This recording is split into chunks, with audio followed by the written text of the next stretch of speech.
दोस्तों, इस वीडियो के जरिए हम आपको बताने वाले हैं सबसे बड़े ट्विस्ट के बारे में, वो भी मनी मिराज के आने वाले वीडियो के बारे में है। हाल ही में मनी मिराज का वीडियो आया था बैंड और बाराती फोड़, जिसे उनके फैंस ने उनके वीडियो पर जमकर प्यार लुटाया था।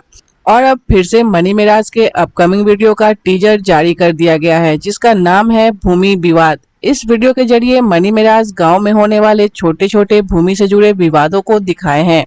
तो चलिए आप भी देखिए मनी मिराज के अपकमिंग वीडियो का टीजर, जिससे आपको साफ साफ पता चल जाएगा कि इस वीडियो के जरिए मनी मिराज दर्शकों को क्या दिखाना चाहते हैं और कितने खूबसूरत तरीके से दिखाना चाहते हैं।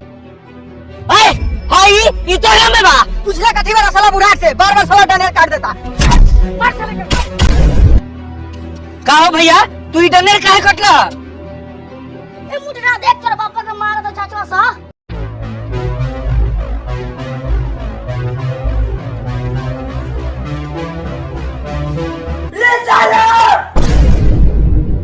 सारा दुनिया काम क के निहाल हो गेल आ ई सार लोग बा 10 बजे सूत के उठता आ हम अकेला घर मारवतानी। रे भतरा मारी रे बेटवा चिबौनी रे रोंडो रे छिनारो रे राई। जमीन के झगड़ा ऐसन बढ़ गेल बा, खास कर अपन यूपी बिहार में झाट बुट जमीन ला पट्टी पटदार में मरो हो जाता। हम तो जानते बानी कि पुलिस की जरूरी पड़ी।